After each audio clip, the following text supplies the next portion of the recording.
오늘도 영감이 넘치는 찬양을 섬겨주신 우리 찬양팀에게 격려의 박수 부탁드립니다. 감사합니다.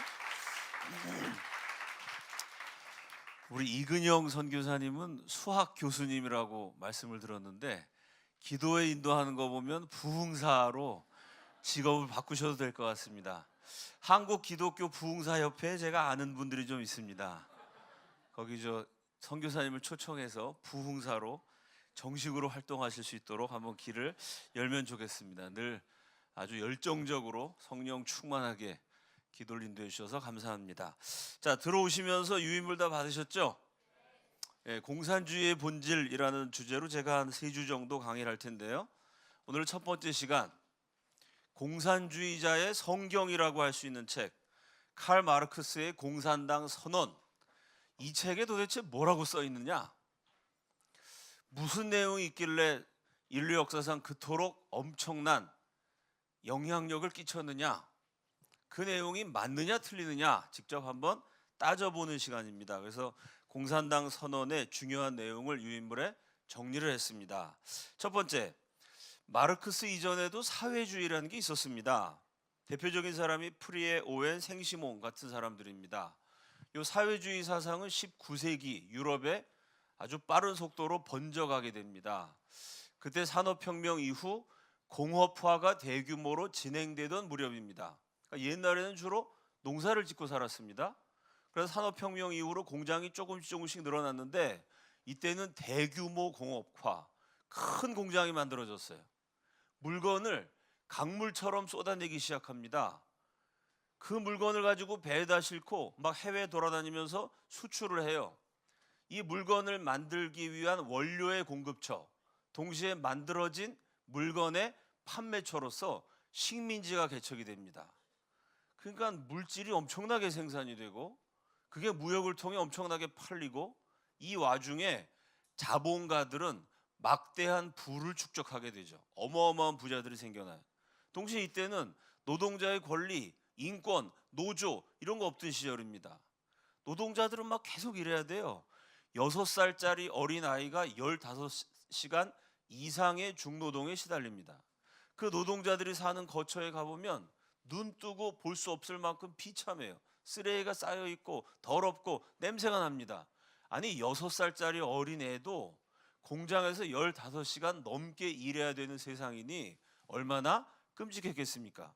나라도 마찬가지예요. 식민지를 막 개척하는 제국주의가 생겨나고 그 제국주의의 말발굽 아래 아시아, 아메리카, 아프리카의 수많은 나라들이 식민지가 되어서 신음하게 됩니다. 이렇게 대규모 공업화가 진행이 되고 자본주의가 발전하는 과정에서 온갖 문제들이 생겨나요. 그 자본주의의 문제점을 지적한 사람, 비판한 사람, 이 대표적인 부류가 사회주의자들입니다. 그러니까 자본주의가 극단적으로 진행됐을 때의 문제점을 지적했다는 점에서는 상당히 역사적으로 중요한 역할을 수행한 사람들이에요. 여러분 유인물에 나와 있는 것처럼 자본주의 사회의 가난, 실업, 억압과 불평등, 전쟁과 제국주의 침략 등의 문제에 사회주의자들이 주목했어요. 그리고 그 문제에 대한 해결책을 제시합니다. 어떻게 하면 이 문제를 해결하느냐? 한 방에 끝낼 수 있다는 거예요. 한 방에. 만병통치약을 드디어 이 사람들이 발견합니다. 그게 뭐냐? 사유재산을 폐지하면 된다. 여러분 사유재산이 다 있죠? 내 이름으로 된 계좌, 내가 몰고 다니는 차, 내가 살고 있는 집, 이거 내가 갖고 있는 나의 사유재산입니다. 내 재산이 있고 네 재산이 있어요. 부자의 재산이 있고 가난한 사람의 재산이 있어요. 이걸 다 없애버리면, 아예 개인적으로 갖게 되는 것 자체가 없어지면, 그래서 공유재산, 자동차도 모두 같이 타고 은행 계좌도 모두 같이 사용하고 집도 똑같이 나눠 가지면 그러면 부자도 없고 가난한 자도 없어지죠. 다 똑같아집니다. 사유재산 제도를 폐지하면 자본주의의 온갖 모순을 한 방에 해결할 수 있다. 이 사람들의 말이에요. 사유재산 제도만 폐지하면 자본주의의 모든 악과 병폐를 한꺼번에 없앨 수 있다 라고 마르크스 이전에 이미 사회주의자들이 주장을 해요. 근데 엥겔스는 이 마르크스 이전의 사회주의에 대해서 공상적 사회주의, 공상, 몽상, 환상 비슷한 말이죠. 탁상 공론에 불과한 사회주의다라고 경멸합니다. 왜 그랬냐면요, 사유재산 제도를 없애자 그런 건 맞는데 그걸 어떻게 없애야 되는지, 사유재산 제도를 없앤 공산주의 사회는 어떤 세상을 이룩할 수 있는지를 과학적으로 설명해 주지 못했다는 거예요. 그냥 사유재산 제도 없애자라고 말만 했지 그걸 어떻게 해야 되고 그 다음에 어떤 시대가 도래하는지를 밝히지 못했기 때문에 이건 과학적이지 못한 몽상에 불과하다라고 엥겔스가 비판을 했습니다. 자, 자본주의 사회의 문제점을 지적했다는 점에서는 역사적 역할을 수행했는데 이 사회주의자들에 대해서도 우리가 비판해 볼 수가 있죠. 첫째, 사유재산 제도를 다 없애는 게 가능할까요? 둘째, 사유재산 제도를 다 없애는 게 옳습니까? 내가 열심히 일해가지고 집 한 칸 마련했는데 그 사유재산을 없애는 거, 이게 과연 윤리적으로 정당하고 옳은 것입니까? 첫째는 그게 가능할까요? 둘째는 그게 옳을까요? 셋째는 진짜 사유재산 제도만 없애면 빈부격차, 제국주의, 식민지, 온갖 문제, 심지어 매춘까지도, 인간성이 파괴되는 문제까지도 사유재산 제도만 없애면 인간 세상이 정말 지상낙원이 될까요? 이 세 가지 우리가 문제를 마르크스 이전의 사회주의자들에게도 던져볼 수 있어요. 사유재산 제도를 없애는 게 가능하냐? 그게 옳으냐? 진짜 사유재산 제도 없애면 만병통치약, 지상낙원이 도래하느냐? 이런 의문점이 있습니다. 그리고 드디어 1818년 독일에 유태인의 후손인 칼 마르크스가 태어납니다. 칼 마르크스의 조상은 유태교의 랍비였습니다. 유대인 출신입니다. 이 마르크스가 원래 있었던 사회주의 사상에다가 유물사관, 잉여가치론, 폭력혁명론, 그 다음에 또 뭐 쭉 많습니다. 뭐 인간 소외가 되고 어쩌고 국제 뭐 해갖고 여러 가지 정교한 이론을 덧붙여서 공상적 사회주의를 아주 체계화된 투쟁의 이데올로기로 발전시켜요. 그래서 이 마르크스의 평생의 동료였고 마르크스 생활비를 죽을 때까지 대줬던, 마르크스가 죽은 다음에는 그 자식들의 생활비까지 대줬던 프리드리히 엥겔스가 마르크스 이전의 사회주의가 공상적 사회주의라면 마르크스 때에 이르러서 비로소 과학적 사회주의, 이거는 1 더하기 1은 2, 중력의 법칙이 있어서 높은 데서 떨어지면 다치는 것처럼 이건 과학이다 라고 엥겔스가 격찬을 합니다. 이 과학적 사회주의의 기원을 이룬 책이 칼 마르크스와 프리드리히 엥겔스가 공저한 공산당 선언, 1848년에 나왔습니다. 자, 이 역사적인 책의 내용을 저와 여러분이, 여기 여러분 나눠드린 유인물은 전부 다 그 책의 내용을 제가 인용한 겁니다. 그러니까 여러분이 이 책을 읽으라 그래도 안 읽으실 거죠? 제가 다 알고 있습니다. 아는 정도가 아니라 제가 믿어요. 확신을 갖고 있기 때문에 그 책의 중요한 내용을 제가 유인물에 요약을 했습니다. 뭐 유튜브로 강의 들으신 분들 많으실 텐데 이 유인물도 다운받으실 수 있도록 우리 스태프들이 처리해 주시면 좋겠습니다. 첫 번째 문장, 이거 되게 유명합니다. 많이 들어보셨을 거예요. 다 함께 읽어봅시다. 시작.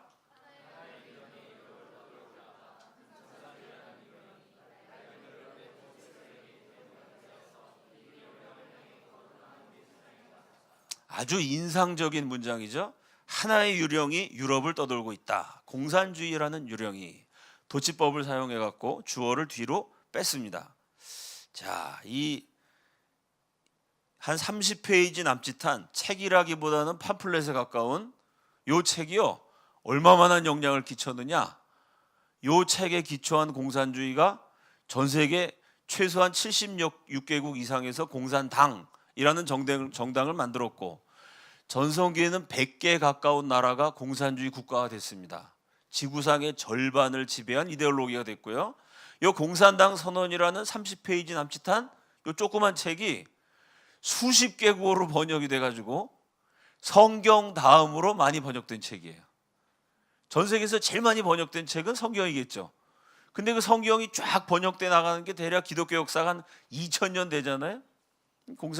공산당 선언이라는 책은 기독교에 비하면 턱없이 짧은 한 170년 남짓한 세월 동안 성경 다음으로 전 세계에 많이 번역된 아주 유명한 책이 됐습니다. 이 책을 한국말로 번역했던 박종대라는 번역자가 뒤에 역자 해석에도 이렇게 썼더라고요. 이 공산주의 이 마르크스는 하나의 유령이라고 얘기했는데, 이 땅에서는 마르크스가 실제한다. 유령이 아닌 현실이자 우리의 실존을 규정짓는 핵심 요소로서. 이 마르크스의 책을 한국말로 번역하신 분이 마르크스는 하나의 유령이 유럽에 떠도른다, 공산당을 유령에 비유했는데, 이 번역한 사람은 뭐라고 썼냐면은 마르크스는 유령이 아니라 현실로 우리의 실존을 규정짓는 핵심 요소로서 이 땅에 존재한다 라고 번역했어요. 여러분, 그 번역자의 의견에 동의하십니까? 마르크스가 유령이 아니고 현실이 돼서 2018년 한국 땅에 현존할까요? 사람마다 의견이 다르겠지만 저는 동의합니다. 왜?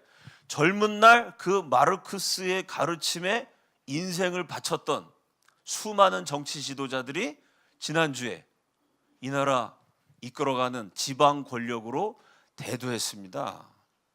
우리가 날마다 보는 언론, 방송, 우리는 아무 생각 없이 보지만 그 언론과 방송을 만드는 사람들, 언론을 통해 특정한 이데올로기를 전파하는 사람들 가운데 수많은 사람들이 젊은 날 마르크스에 심취했었고 지금도 그 영향력에서 헤어나지 못하고 있습니다. 우리가 보는 소설, 영화, 드라마, 그냥 감동적이고 재미있는 것 같은데 거기 마르크스라고 말은 하지 않아요. 이게 마르크스적인 영향력 하에 만들어졌다고 누구도 설명하진 않지만 그 바탕에 마르크스적인 사상에서 나온 영향력이 깔려있는 수많은 문화 콘텐츠들을 저와 여러분이 즐기고 있어요.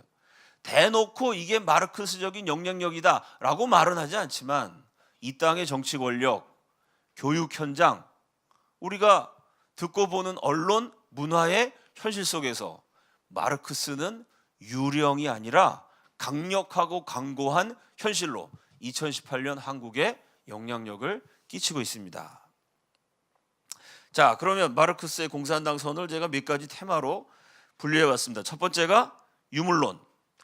인간의 관념과 견해, 신념, 한마디로 인간의 의식, 정신세계라는 것은 그들이 처한 삶의 상황과 사회적 관계, 물질적 토대에 따라 바뀐다는 사실을 이해하는데 특별히 깊은 통찰력이 필요할까?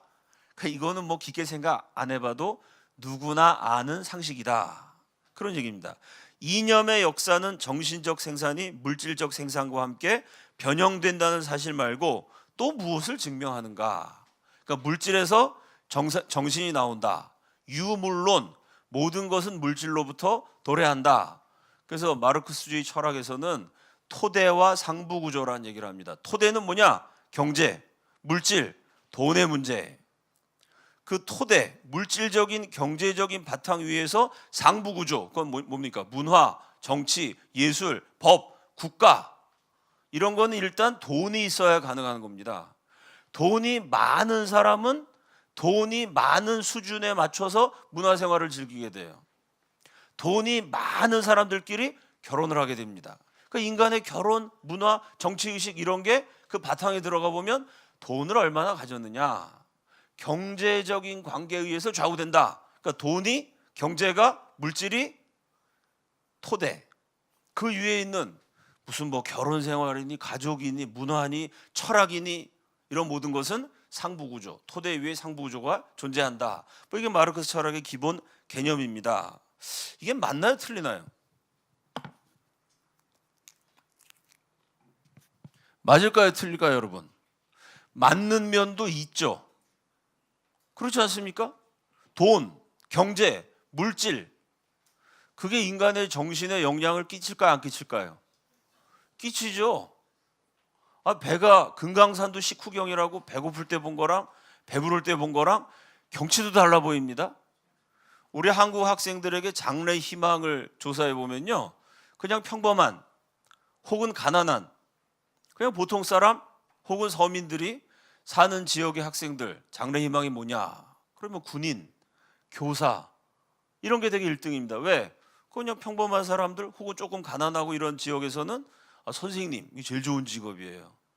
간호사, 군인, 뭐 직업 그냥 장래 희망이 그렇게 응답한 학생들이 많아요. 강남에 잘 사는 애들 대상으로 장래 희망을 조사해 보면 이게 장래 희망이 제목이 좀 길어요. 그냥 변호사가 아니라 국제 변호사, 전문 경영인, 금융 컨설턴트. 장래 희망 자체가 말이 어렵습니다. 군인 이름 쉽잖아, 그죠? 이거 무슨 전문 컨설턴트 막 영어를 막 동원해요. 청소년들이 꾸는 꿈조차 돈 있는 동네랑 돈 없는 동네가 다릅니다. 제 말이 틀렸나요? 그러니까 마르크스의 지적이 100% 틀린 게 아닙니다. 실제로 물질이 돈이 인간의 정신생활에 장래 희망에까지도 영향을 끼치죠. 그럼 그렇다고 이 말이 다 100% 맞을까요? 이호 목사자고 알고 봤더니 빨갱이였구나. 마르크스를 찬양하다니. 아니 100% 옳다는 얘기가 아니라 일리가 있다는 소리입니다. 일리. 한문으로 하면 일리. 하나의 이치. 하나의 이치는 있죠. 마르크스 이론에 100% 틀린 거 아닙니다. 그러나 이게 또 100% 맞느냐? 인간의 정신이란 건 다 물질에서 나왔다.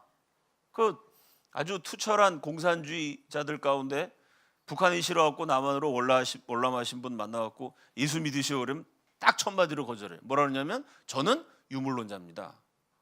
나는 물질에서 정신이 나온다고 믿기 때문에 종교 같은 거 안 믿습니다. 공산당이 싫어서 넘어왔지만 기독교, 종교 한 방에 보내는 분들도 제가 실제로 만났습니다. 자, 유물론이 물질이 정신에 영향을 끼치는 거는 어느 정도 그런 부분이 있긴 한데 일리는 있는데 그렇다고 진짜 물질에서 정신이 나올까요? 그렇게 생각하세요, 여러분? 아니죠? 그럼 성경 구절 하나 대봐요. 여기 마르크스가 틀렸다는 걸 입증하는 예수님 말씀 뭐가 있을까?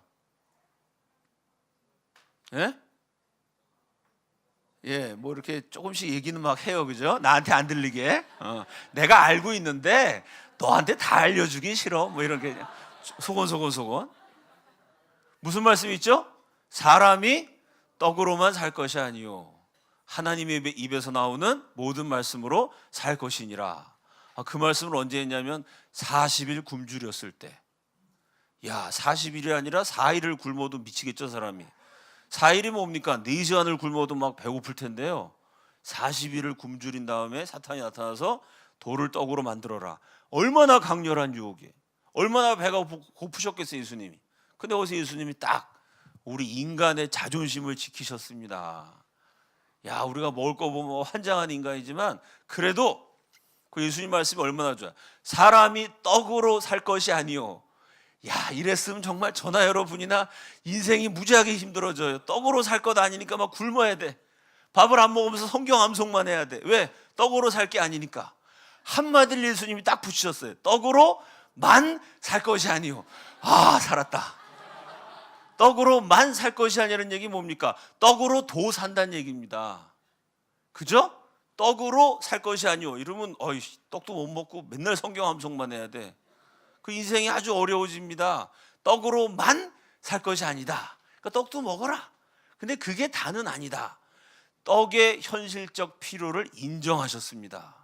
얼마나 좋은 예수님이에요. 저 같은 사람이 오늘도 강의 마치고 특별한 일이 없는 한 집에 가서 치킨을 먹으면서 야구를 보는 이런 행복한 계획을 제가 가지고 있어요. 왜? 떡으로만 사는 게 아니기 때문에. 떡으로만 사는 게 아니라 치킨으로도 살고, 그죠? 짜장면으로도 살고, 야식으로도 살고, 얼마나 좋아. 떡이 필요한 현실을 인정하셨습니다. 근데 또 그게 전부가 아니라는 거예요. 물질이 필요하죠. 먹고 살아야 됩니다. 정말 중요한 문제예요. 그걸 얼마나 중요하게 생각하셨냐면 예수님이 사람들에게 말씀을 가르쳐 주셨어요. 자, 내가 영의 양식을 먹였으니까 끝. 저녁 식사는 각자 해결해. 이렇게 안 하셨습니다. 남자만 5,000명이 되는 거대한 무리가 예수님 말씀 듣다가 날이 저물었어요. 거기가 광야입니다. 먹을 게 없어요. 예수님 뭐라 하냐면 저 먹을 거 좀 줘야지. 제자들이 각자 해결하게 합시다. 예수님 뭐라고 합니까? 그렇게 하면 안 된다. 돌아가다가 기진할까 하노라. 얼마나 좋은 예수님이에요. 천국의 영생의 말씀을 직접 예수님으로부터 수도 없이 많이 들었지만 그 말씀을 아무리 많이 들어도 배가 고프면 기진해서 잘못하면 쓰러질 수 있습니다. 오늘 너네는 성경 말씀 충분히 들었으니까 밥 굶고 밤새서 니네 집까지 걸어가. 쓰러지든 말든 쓰러지는 놈은 믿음 없는 놈이야. 이렇게 예수님이 정신승리 같은 걸 추진하지 않으셨어요. 말씀을 들려주셨지만 이 사람들 보내다가 쓰러지면 어떻게? 먹을 거 줘야 돼. 이 많은 사람 떡을 먹이려면 200데나리온이 부족하나이다. 빌립이 그랬더니 예수님이 너희가 먹을 것을 주라. 먹을 게 없어요. 뭐 있었죠? 오병이요. 보리떡 5개, 물고기 2마리. 그걸 다 갖고 예수님이 축사하셔갖고 나눠줬더니 배 터지게 먹고 12광주리가 남았습니다. 그러니까 예수님 어떤 분이죠? 인간의 먹는 문제에 관심을 가지셨어요. 뭐 이런 성경은 수도 없이 많죠. 예수님의 첫 번째 기적이 술이야, 술. 물을 변해서 포도주를 만드셔갖고 결혼식장에서 쫙 따라주신 얼마나 멋있는 예수님입니까? 이렇게 예수님은 떡의 문제에 관심을 가지셨지만 그렇다고 사람이 먹고 사는 게 인생의 전부일 수는 없습니다. 떡으로만 살 게 아니다. 하나님의 입으로 나오는 모든 말씀으로 살 것이다. 정신의 중요성, 물질의 중요성을 다 같이 인정하신. 근데 마르크스는 물질만 중요하다고 말했기 때문에 이게 재밌어요. 마르크스는 물질에서 정신이 나온다. 곧단 소리한 공산주의 국가는 죄다 가난해졌어요. 물질 그러다가 물질이 없는 세상이 됐고요. 물질이 중요하지만 그게 전부가 아니다. 하나님의 입에서 나오는 말씀으로 살 것이다. 이 말씀대로 기독교 정신으로 세운 나라는 다 부자가 됐습니다. 이게 역사가 입증하는 사실이죠. 두 번째, 계급투쟁론. 지금까지 인간 사회의 모든 역사는 계급투쟁의 역사다. 역사를 아주 살벌하게 봤어요. 자유민과 노예, 박터지게 싸워. 귀족과 평민, 얘네 또 싸워. 그 다음에 영주와 농노. 시대가 바뀌면서 이렇게 지배계급과 피지배계급의 명칭이 바뀌고 상태가 바뀌고 조건이 바뀌지만 본질적으로 싸움은 계속된다는 거예요. 장인과 도제, 이렇게 관계가 달라도 자유인과 노예, 귀족, 평민, 영주, 농노, 장인, 노제 이름이 바뀌고 관계가 바뀌고 형태가 바뀌어도 기본적인 건 뭐냐? 억압자와 피억압자, 지배계급과 피지배계급, 착취자와 피착취자, 이런 사람들이 계속 싸운다는 거예요. 끊임없는 대립 상태에서 어떤 때는 은밀하게, 어떤 때는 노골적으로 쉴 새 없이 싸웠다. 기존의 모든 사회는 억압계급과 피억압계급의 적대 관계에 뿌리를 두고 있다. 어떤 계급에도 속하지 않는 인간이란 현실에는 없고 오직 철학적 환상의 희뿌연 하늘 속에만 존재할 뿐이다. 참 마르크스가 글을 잘 썼죠. 이렇게 참 멋진 용어로 계급투쟁론을 주장했습니다. 이것도 맞는 면이 있죠. 실제로 역사상 착취자가 있었습니다. 왕, 귀족, 조선의 양반들이 상놈을 착취하고 압제하고 지배해 온 것이 사실입니다. 그런데 그렇다고 역사상 이런 착취자와 피착취자의 투쟁이 자주 등장했던 건 사실이지만 그렇다고 또 모든 관계가 다 억압, 지배, 착취 이것만이었을까요? 그건 또 아니죠. 마르크스가 직접 뭐라고 썼냐면 장인과 도제 요 사이도 착취 관계로 봤어요. 장인이 뭡니까? 숙련된 기술자. 우리 한국식으로 말하면 옛날에 고려청자, 조선 백자 이런 뛰어난 예술품 만든 사람이 장인이죠. 장인. 아주 뛰어난 그 예술가 수준의 기술자. 그 장인 밑에서 열심히 배우는 사람이 숙련공. 그 다음 도제는 비숙련공 말단이죠. 그 밑에 와서 청소하고 물 따다 드리고, 이거 좀 별로 좋은 말은 아닌데 우리가 잘 쓰는 말로 뭐라 그럽니까? 시다바리 들어보셨죠? 또 따까리 뭐 이런 게 도제예요. 시다바리하고 따까리. 그러니까 장인, 기술자, 기술을 가진 예술가, 장인과 도제의 관계도 착취와 피착취다 라고 마르크스가 얘기했어요. 이 도제가, 장인이 도제를, 시다바리를 때리고 괴롭히고 밥을 굶기고 그럼 착취가 맞죠. 근데 장인이 이 시다바리, 따까리한테 기술을 가르쳐줘요. 그것도 착취인가요? 그건 착취가 아니라 교육 아닌가요? 이 따까리가, 시다바리가 맨날 막 혼나고 야단 맞으면서 장인 선생님 밑에서 열심히 배워가지고 나도 장인이 됐어요. 그럼 그거 착취한 거예요? 후원한 거예요? 장인과 도제 사이도 착취로 볼 수 있느냐? 착취가 역사상 존재했던 게 맞는데 그렇다고 모든 관계를 다 착취와 피착취로 볼 수 있느냐? 우리 마르크스에 대해서 이런 반론을 제기할 수 있습니다. 자, 그럼 이렇게 역사상 이 착취자와 피착취자 계급 사이에 계속 투쟁이 있었는데 그 투쟁이 자본주의 시대가 되면 어떻게 되느냐? 우리 시대의 두드러진 특징은 전 사회가 부르주아와 프롤레타리아트라는 서로 직접적으로 대립하는 두 개의 거대한 계급으로 점점 분화되고 있다.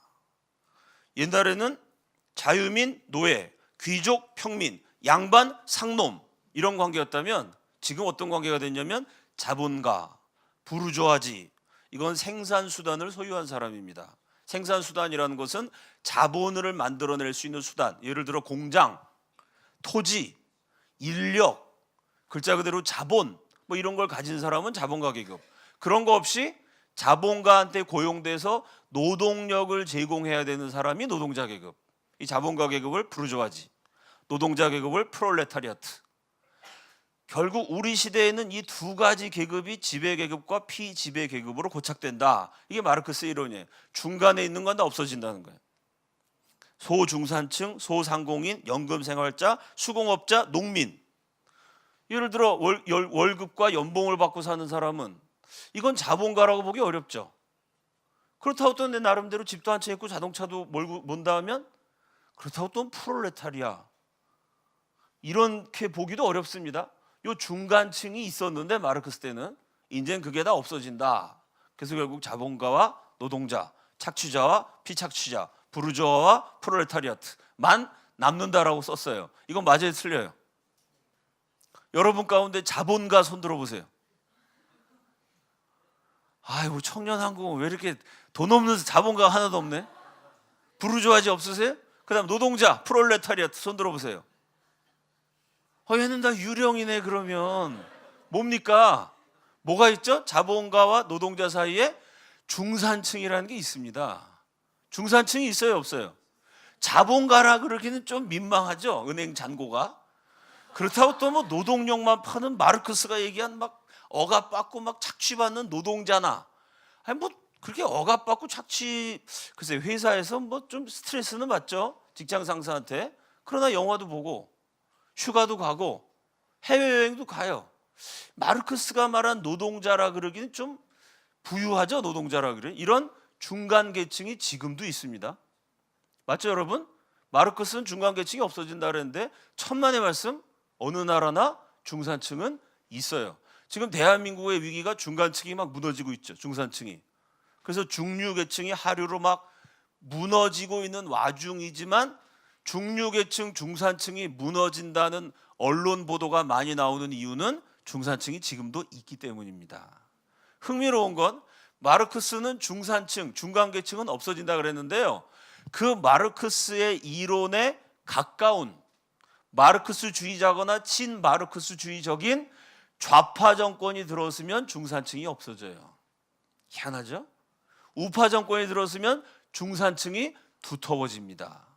어느 나라나 그래요. 이상해. 좌파 정권이 들어서면 마르크스 좋아하는 사람 말처럼 돼갖고 중산층이 점점 줄어듭니다. 그러나 우파 정권이 들어서면 중산층이 늘어나게 돼 있어요. 왜? 좌파 정책은 나눠주는 거, 포퓰리즘 위주로 가고, 우파 정책은 경제를 키우는 쪽으로 가기 때문에 당연히 경제가 성장해지면 중산층도 성장하게 돼 있습니다. 틀린 얘기죠? 자, 이렇게 두 계급이 투쟁하는데 세 번째, 그 지배계층, 착취계층이 부르주아다. 재미있는 것은 이 부르주아 계층이 역사상 얼마나 위대한 성취를 많이 했는지를 제일 자세히 정확하게 쓴 사람이 마르크스예요. 그러니까 마르크스는 굉장히 뛰어난 천재입니다. 부르주아지가 엄청나게 많은 업적을 이뤘다는 것을 쫙 써요. 그래서 공산당 선언에 이런 문장이 나옵니다. 인간 활동이 실로 무엇을 이룩할 수 있는지를 증명한 것도 그들 부르주아였다.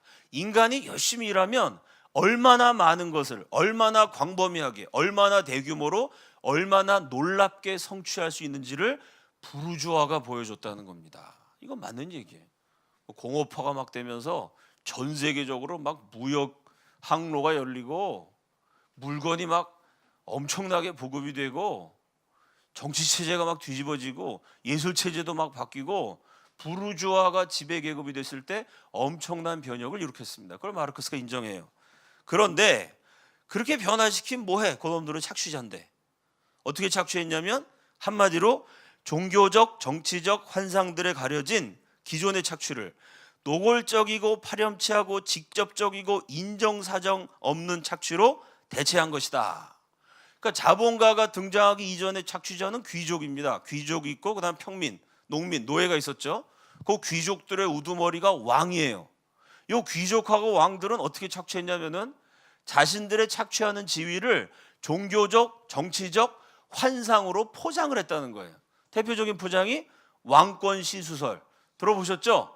왕은 하나님이 세운 거다. 신수, 임금이 주신 거다. 뭐 프랑스의 루이 14세, 15세, 16세 그런 임금들이 그런 얘기했습니다. 마치 하나님이 자기를 세운 것처럼 종교적으로 은근히 포장을 해놓고 착취를 했어요. 옛날엔 그랬는데 이 자본가, 부르주아는 그런 종교적인 착취, 포장 이걸 없애버리고 대놓고 무자비하게 돈으로 착취를 해야 된다. 심지어 가족관계 내의 가슴 뭉클하고 감상적인 배의를 찢어버린 뒤 가족관계를 순전한 돈의 관계로 돌려놓았다. 가족까지도 돈으로 해체한 진짜 나쁜 놈들이 부르주아다. 글쎄 부르주아 이전에도 조선시대 양반들도 막 그냥 첩을 여러 명씩 놓고 그래서 가족을 복잡하게 홍길동은 자기 아버지를 아버지라고 부르지도 못하고 뭐 그때도 가족 해체한 건 많은데 하여간 마르크스는 다 부르주아가 그렇게 했다고 얘기했습니다. 자, 그래서 이 자본가가 착취자다 이렇게 얘기했어요. 한번 생각해 봅시다. 중국은 공산주의 국가. 개혁 개방하기 이전에 중국은 세계에서 제일 가난한 나라 가운데 하나였어요. 중국이 개혁 개방을 하면서 공장을 짓기 시작하는데 중국에 돈이 없기 때문에 미국, 일본, 나중에 한국에 자본이 들어갔습니다. 그러니까 미국의 자본가가 돈을 보내가지고 중국의 노동자가 그 공장에서 일했어요. 그러면 미국은 자본가를 맡았고 중국은 노동자를 맡았죠. 그럼 생각해 봅시다. 등소평이 개혁 개방하기 이전에 중국은 굶어 죽는 사람이 세계에서 제일 많은 국가 가운데 하나였습니다. 대약진 운동 때 3,800만 명이 굶어 죽었어요. 인구가 워낙 많다 보니까 굶어 죽어도 100만 명, 1000만 명 단위로 죽어나가요. 자, 중국 농촌에서 굶어 죽을 수도 있었던 가난한 농민이 미국과 일본의 자본가가 세운 공장에 취직해서 자기 노동력을 제공하고 월급 받아서 굶어 죽지 않고 열심히 일했어요. 그러면 미국 자본가가 중국 노동자를 착취한 건가요? 착취한 거예요? 취직시켜 준 거예요? 이게 헷갈리는 겁니다. 자본가는 무조건 착취해야 되는데 더군다나 미제국주의자인데 중국은 공산주의 국가인데 미제국주의자가 중국의 공장을 세워서 중국 농민이 거기 취직해갖고 열심히 일하고 돈 벌고 뭐 집이라도 한 칸 마련했다면 그게 착취냐? 이런 문제가 생깁니다. 또 하나, 중국이 공산주의만 계속 고집하고 있을 땐 가난하다가 뭐 시장 경제를 받아들이는 공산주의, 등소평이 그런 걸 주장하면서 무역을 막 해갖고 지금은 미국 둘째가는 두 번째로 큰 경제 규모를 가진 나라로 경제가 엄청나게 성장을 했어요. 그럼 미국 경제가 성장한 중요한 중국 경제가 성장한 중요한 원인은 미국이죠. 중국산 물건을 미국 사람들이 많이 사줬습니다. 그럼 중국 노동자가 만든 물건을 자본주의 국가 미국이 많이 사줘서 공산주의가 발전했는데 그 자본가인 미국이 노동자인 중국을 착취한 겁니까? 근데 중국은 착취도 안 했는데 왜 이렇게 자꾸 발전하지? 또 하나, 미국의 대기업이 엄청나게 돈을 많이 투자해갖고 기술을 딱 개발해요. 소프트웨어 같은 걸 개발합니다. 뭐 영어 같은 걸 개발해요. 미국 학자가 책을 써요. 그럼 옛날에 한국이 그랬고 지금도 한국이 뭐 어둠의 경로로 그렇게 많이 하지만 중국은 대놓고 하죠. 어떻게 하죠? 중국은 그걸 개발 안 하고 그냥 뺏겨요. 할리우드 영화사가 돈을 엄청나게 투자해가지고 초호화 캐스팅을 해갖고 영화를 열심히 만들어요. 그럼 어떡합니까? 우리 불법 다운로드 받아갖고 집에서 봐요. 중국에서 그걸 불법으로 만들어서 CD로 만들어서 막 팔아요. 자, 이런 경우에 제가 영화를 예를 들었지만 영화뿐만 아니라 수만 뭐 약도 마찬가지죠. 미국에서 약 하나 개발하려면 학자들이 천문학적인 돈을 들여갖고 과학자들이 연구해갖고 약을 만들면 그거를 그냥 복제해서 팔아버린단 말입니다. 한국에서도 그랬고 중국에서도 그랬어요. 자, 이런 경우에 선진국이 엄청난 자본을 투자해서 만든 기술을 그냥 복제하든지 카피하든지 거기에 대한 짝퉁을 만들어서 중국 같은 나라가 열심히 팝니다. 지금도 짝퉁의 천국이죠. 그러면은 중국이 미국을 착취한 거예요? 미국이 중국을 착취한 거예요? 앞에 사람이 죽어라고 기술 개발한 걸 내가 뺏겼으면 그 사람의 노력을 내가 착취한 겁니다. 이해가 되세요? 그럼 생각해 봅시다. 또 김필재 기자가 지난주에 뭐라 그랬냐면 미국의 기술을 중국 스파이들이 다 훔쳐가지고 미국의 국방 기술을 훔쳐서 중국의 무기 체계를 완성했다. 그런 강의 들으셨죠? 그럼 미국과 중국의 관계를 놓고 보면 미국은 공산주의자들의 말에 의하면 자본주의 국가, 자본가의 나라. 실제로 중국에 자본을 투자했으니까 자본가의 역할을 했어요. 중국은 공산주의 국가, 노동자의 나라예요. 그런데 중국과 미국의 관계에서 노동자의 나라 공산주의 국가인 중국이 미국과 무역을 해서 경제가 개발하고 미국의 기술을 뺏기고 또 미국의 국방 기술력은 훔치기까지 했어요. 그러면 중국이 미국하고 거래해서 잘 살게 되고 기술 뺏기고 국방력을 발전시켰으면 이게 누가 누구를 착취한 겁니까? 이해가 되세요? 이걸 어려운 말로 경제학에서 캐치업 이론이라 그래요. 캐치업, 따라잡다. 옛날에는 선진국이 후진국을 착취한다. 그런 면이 있습니다. 식민지 개척 시대 그랬던 거 맞아요. 그런데 캐치업 이론인 건 뭐냐? 후진국이 단기간에 선진국을 캐치업, 따라잡기 위해서 선진국이 긴 세월 동안 수많은 시행착오를 거쳐서 이룩한 결과를 그냥 뺏겨버린다. 그래서 순식간에 따라잡는다. 이 캐치업 이론에 의해서 경제를 발전시킨 대표적인 나라가 대한민국이죠. 대한민국에 무슨 건축 기술이 있었어요? 조선 기술이 있었습니까? 우리 선조들이 무슨 스마트폰 만들고 살았어요? 조선시대? 우리 전자기술, 조선기술, 자동차 만드는 기술 이거 다 외국 거를 뺏긴 겁니다. 열심히 모방하다가 이제는 독자적인 기술을 개발하게 됐습니다. 그럼 선진국에서 몇백 년 동안 개발한 걸 우리는 단기간에 뺏겼어요. 이 경우에는 후진국이 선진국을 착취한 격이 됩니다. 이게 캐치업 이론이라는 거예요. 이해가 되시죠? 이렇게 마르크스는 자본가만 착취한다 그랬는데 그렇지 않다. 또 하나, 공산주의자들, 주사파들은 미국이 제국이고 한국이 미국의 식민지라 그럽니다. 그런데 한국과 미국이 무역을 해가지고 식민지와 본국이 무역을 했는데 한국이 흑자를 200조가 넘게 올렸어요. 그럼 제국이 식민지랑 무역을 했는데 200조 손해를 봤으면 대한민국은 위대한 나라입니다. 식민지 주제에 본국을 착취해? 그것도 자기보다 엄청나게 큰 본국을. 이게 말이 됩니까? 자본가가 착취한다는데 그렇지 않아요. 강대국이 착취한다? 그런 면이 있어요. 근데 우리는 미국보다 강대국 아니거든요. 근데 미국하고 무역을 해서 우리가 흑자를 봐. 어마어마한 액수의 이익을 올려요. 이거를 착취로 봐야 되느냐? 무슨 착취당한 식민지가 세계 5대 공업국가가 되고 7대 무역국가가 되고 미국보다 잘 사는 식민지? 남한을 과연 미국의 식민지로 봐야 되느냐? 미국이 착취했다고 봐야 되느냐? 제 말 이해가 되시죠? 마르크스의 이론이 틀렸다는 얘기입니다. 자, 뭐 착취, 차별 이런 얘기 얼마 전에 신문에 났는데요. 20살짜리 여러분보다 좀 어리네요. 여기 조금 연세가 있으신 뭐 65세까지 청년이기 때문에 물론 20, 30대가 대부분이긴 합니다만은 20살짜리 편의점 알바생들끼리도 갑질을 한다 그래요. 그 편의점에 먼저 알바생으로 취직한 친구가 늦게 온 친구한테 갑질을 한다 그럽니다. 옛날 미국에서는 버스를 탈 때 흑인석과 백인석 나눠져 있었죠. 그래서 마틴 루터 킹이 인권운동을 해갖고 음식점 버스에서 흑백 좌석 분리를 철폐시켰습니다. 재밌는 것은 21세기 대한민국에서 노동자들이 공장에 일하러 가는 통근 버스에 정규직 좌석과 비정규직 좌석을 차별했던 적이 있어요. 그거는 사장님이 그렇게 한 것이 아니라 정규직 노동자들이 그렇게 했습니다.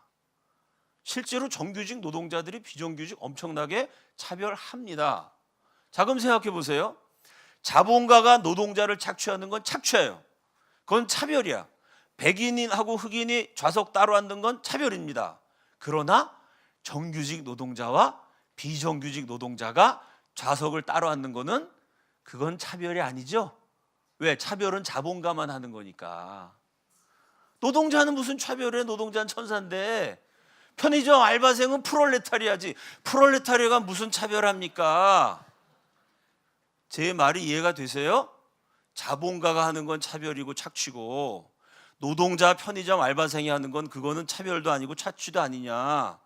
이게 도대체 말이 되는 소리냐. 마르크스 이론은 이 지점에서 심각하게 틀렸다는 겁니다. 착취와 차별은 죄악이에요. 그 죄악은 누가 저지를까요? 누구나 저지를 수 있습니다. 요즘 언론에 나오죠? 뭐 재벌 회장이 뭐 갑질했다고 막 욕하는데, 맞습니다. 재벌 회장이 갑질하면 안 돼요. 그건 죄입니다. 동시에 편의점 알바생도 갑질하면 안 됩니다. 동시에 정규직 노동자도 갑질하면 안 돼요. 그런데 이 나라는 어떻게 된 게, 재벌이 갑질한 것만 계속 보도하고 재벌만 나쁜 놈이다, 비정규직 노동자가 비정규직 노동자 차별하는 거에선 눈 감아주고, 이게 마르크스가 2018년 대한민국에 살아있다는 증거입니다. 차별, 증오 같은 죄악은 인간이라면 누구나 저지를 수 있기 때문에 누구나 조심해야 돼요. 그게 성서의 가르침입니다. 모든 사람이 죄를 범하였음에 하나님의 영광에 이르지 못하였더니, 이 성경을 마르크스가 어떻게 바꿨죠? 자본가가 죄를 바꾸었음에, 자본가가 죄를 바꾼 게 아니죠. 자본가만 죄를 지었음에 지상 낙원에 이르지 못하더니, 저 자본가를 타도해 버리면 모든 사람이 잘 먹고 잘 살고 풍요롭고 자유로운 지상 낙원이 온다라는 사이비 이단 종교를 만들어 버린 것입니다. 이해가 되시죠? 자, 그 다음에 부르주아지의 교육이란 것도 절대 다수에게는 인간을 기계로 키우는 것에 지나지 않는다. 야, 마르크스가 천재예요. 이 말이 맞는데 뭐가 맞았냐? 뒷부분 동사는 맞았는데 주어가 틀렸어요. 주어가. 부르주아지의 교육이 인간을 기계로 키우는 게 아니고요, 공산주의자의 교육이 인간을 기계로 키웁니다. 주체 사상의 교육이 인간을 기계로 키우죠. 제가 북한 강의하면서 많이 얘기했어요. 그죠? 북한에서 세 쌍둥이가 태어났습니다. 애 이름을 뭐라고 졌냐면 김포, 김총, 김탄. 총포탄. 왜? 그게 북한의 총포탄 사상입니다. 어버이 수령을 위해서 내 몸이 폭탄처럼 꽝 터지는, 어버이 수령의 안녕을 위하여 장렬하는 총포탄이 되자. 북한 공산당이 펴낸 책에 직접 써 있는 말입니다. 사람을 기계로 만든 게 공산주의예요. 그래서 실제로 제가 탈북자 사역하다 보면요, 야, 정말 끔찍한 순간을 종종 겪습니다. 어떤 때냐면요, 제가 목회할 때 탈북자를 구출해서 우리 교회 출석했는데 어느 주일날 안 왔어요. 아무래도 좀 이상해. 집사님 한 분한테 그 집에 한번 가보라 그랬더니 갔다 와서 막 집사님이 놀라서 전화해요. 목사님 지금 병원 응급실이에요. 제가 급하게 입원시켰어요. 봤더니 자매가요, 남자친구랑 싸워가지고 광대뼈가 부러졌어요. 이빨이 2개가 부러졌어요. 근데 이틀 동안 그냥 병원에 누워 있었어요. 아파도 그냥 북한에서는 병원 안 가고 참으니까 그냥 참아요. 탈북 동포들 이렇게 돌보다 보면요, 자기 몸을 소중히 여겨야 된다는 아이디어가 없어요. 막 축구하다가 발목 부러지고요, 팔씨름하다가 막 손목 다치고요. 아니, 팔씨름을 막 부러질 때까지 해. 와, 축구를 막 발목 부러져서 목발 집을 때까지 축구를 합니다. 실제로 목숨을 걸어요. 그 왜 그러냐? 대화해 보면요, 내 몸을 소중하게 간직해야 된다, 이런 교육을 받아본 적이 없어요. 한국에선 엄마들이 언제 제일 화내요? 애가 다칠 것 같을 때. 애가 조금 위험해지면 엄마 아버지가 막 경기를, 애 다칠까 봐. 애가 위험한 지경에 이를 것 같으면 막 화를 내면서 애를 막 위험하게 만들죠. 그죠? 막 그냥 구박을 하고 막 그냥 회초리를 대고 그러면서 막 소리를 막 지르고 막 애한테 너 그렇게 하면 죽어 막 그러면서 막 공갈 협박을 다치죠. 그 무리한 교육을 통해 우리가 어렸을 때 뭐를 배웠냐면, 내 얼굴에 생채기 나면 안 된다. 내가 다치면 엄마 아빠한테 혼난다. 다쳐서 아픈 것보다 다쳤다가 엄마 아빠한테 혼나는 게 더 무서워가지고 내 몸을 소중히 여기는 교육이 돼요. 자본주의에서 이렇게 교육이 됩니다. 근데 북한에서는 어버이 수령을 위해서 총포탄이 되라 그러니 이게 내 몸을 소중히 여기는 관념이 아예 없어요. 인간을 기계로 만든 겁니다. 아이, 마르크스 너 때문에 그렇게 된 거야 임마. 근데 뭘 지가 그래놓고 뭐 자본주의가 그랬다고 이런. 그 다음 얘기도 마찬가지입니다. 근대의 국가 권력은 전 부르주아 계급의 공통적인 이해관계를 관장하는 전담위원회에 지나지 않는다. 유명한 말입니다. 국가라는 건 뭐냐? 부르주아 전담위원회다. 부르주아들끼리 자기들의 이익을 위해서 법도 만들고 교육도 시키고 짝짝꿍 하는 그 동아리 클럽 위원회가 국가다. 이거 공산주의 국가에 딱 들어맞는 얘기죠. 마르크스는 국가라는 게 필요 없다고 얘기를 했어요. 그래 놓고 사유재산 제도를 철폐해야 돼. 그죠? 사유재산 제도 없애야 된다. 국가도 없애야 된다. 여기 모순이 생겨요. 그럼 사유재산 제도를 누가 철폐해? 뒤에서 마르크스가 뭐라 그러냐면 사유재산 제도를 없애려면 국유화해야 된다. 지금 우리나라 국회의원들이 토지 국유화하자, 삼성전자 국유화하자, 인천공항 대한항공 국유화하자, 국유화, 국가가 가지면 된다. 특정 개인의 것이 아니다. 이게 겉으로는 그럴듯해 보이는 말이지만 위험한 얘기입니다. 마르크스가 사유재산을 철폐해. 사유가 아닌 뭐가 돼요? 공유. 공유는 뭡니까? 국유죠. 각 개인의 재산을 국가가 다 갖게 만들어요. 국가가 몰수합니다. 국유화해요. 근데 그 국가는 누가 다스리죠? 공산당이 다스리죠. 그 공산당 최고 지도자는 누구죠? 수령님이시죠. 그러니까 결국은 공산, 모든 사람이 나눠 갖자고 시작했는데 마지막에는 수령님 소유가 되는 겁니다. 그래서 북한에서 김일성, 김정일, 김정은은 한 끼에 5천만 원어치씩 먹어요. 한 끼 식사비가 5천만 원. 북한 일반 주민들은 전 주민의 3분의 2가 영양실조 상태에 처해 있습니다. 왜? 사유재산이 없으니까. 그걸 전부 다 국유화했어요. 국유, 국가가 다 가지면 좋은데 그 국가의 대표는 공산당이고 공산당의 대표는 수령님입니다. 결국은 국유화를 거쳐서 수령님 개인 소유가 되는 겁니다. 개인 숭배 국가가 되는 거예요. 그러니까 북한 같은 나라 공산주의 국가를 뭐라고 말할 수 있죠? 공산당들의 전담위원회죠. 맞아요, 틀려요? 공산당 지네끼리만 잘 먹고 잘 살잖아. 마르크스는 자본주의 국가는 부르주아의 전담위원회라는데 그건 틀린 소리고요. 전담위원회라는 게 있습니다. 어디 있냐면 공산주의 국가는 공산당 특권 귀족들 김일성 패밀리의 전담위원회가 돼버렸습니다. 마르크스의 동사는 맞았는데 주어가 틀렸어요. 자본주의 국가가 그렇게 된 것이 아니라 공산주의 국가가 그렇게 됐습니다. 부르주아지는 농촌을 도시에 종속시켰다. 이 말도 맞죠? 그러나 그러면 북한하고 중국은 중국에서 한국 사람이 서울에 들어가서 사는 거, 한국의 농촌 출신이 돈 벌어갖고 서울에 들어가서 서울특별시민이 돼서 사는 것 쉽지 않죠? 지방 출신이 돈 벌어서 서울에 집 한 칸이라도 마련하고 직장 잡고 이거 쉽지 않아요? 자, 한국의 시골 출신이 서울특별시민이 되는 것과 북한의 시골 출신이 평양 시민이 되는 거 어느 게 어려울까요? 예? 서울특별시민까지는 될 필요가 없고 그냥 대한민국의 시골 사람, 서울 아닌 사람이 굳이 주소지를 서울로 옮기지 않아도 서울로 출퇴근할 수 있어요. 그죠? 북한에서는 평양으로 들어가려면 통행증을 받아야 돼요. 또 하나, 중국의 농촌 출신이 북경 시민이 되는 거. 세 가지를 비교해요. 중국의 농촌 출신이 북경 시민이 되는 거, 북한의 시골 출신이 평양 시민이 되는 거, 평양 왔다 갔다 하는 거, 한국의 시골 출신이 서울특별시에 출퇴근하거나 서울특별시에 주소지를 두는 거. 세 가지 중에 뭐가 제일 쉬울까요? 한국에서 서울 왔다 갔다 하는 게 쉬워요. 그거는 65세 이상이면 그냥 공짜로도 돼요. 지하철 왔다 갔다 해가지고. 뭘 자본주의가 이렇게 잘못돼요. 공산주의는 더한데.